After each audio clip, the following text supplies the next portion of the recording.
It is said that the noble lady, the mother of al-Sharif al-Radi and al-Sharif al-Murtadha, once brought her two sons to Sheikh al-Mufid, saying, "Teach them the knowledge of religion." The two boys were young, their faces still untouched by the signs of manhood.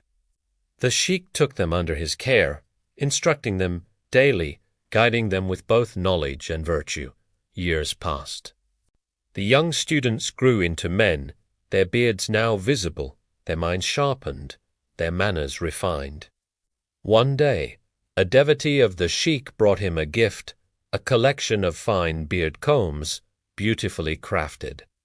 The Sheikh divided the combs among his students, giving one to each of them.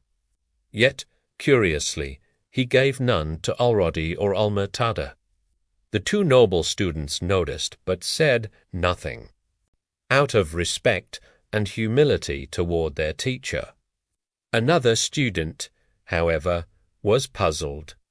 He approached Sheikh al-Mufid and asked gently, "Master, you gave combs to all your students, except to al-Radi and al-Murtadha. Why did you exclude them?" The Sheikh looked up and asked in surprise, "Are they both bearded?" The student, astonished, replied, "Yes, my master. They visit you every morning and evening.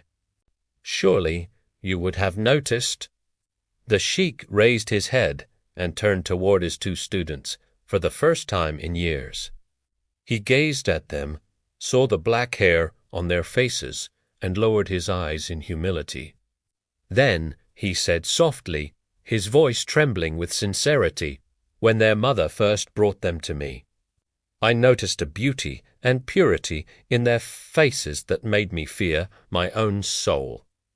So I avoided looking directly at them all these years, lest Satan whisper or pride touch my heart.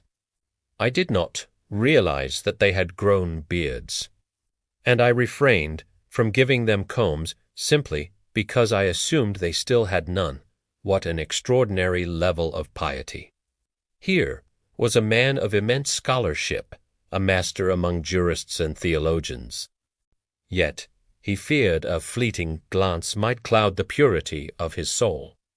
That is true scholarship, not the kind measured by memory or eloquence, but the kind rooted in the constant awareness of God, for knowledge without piety is pride.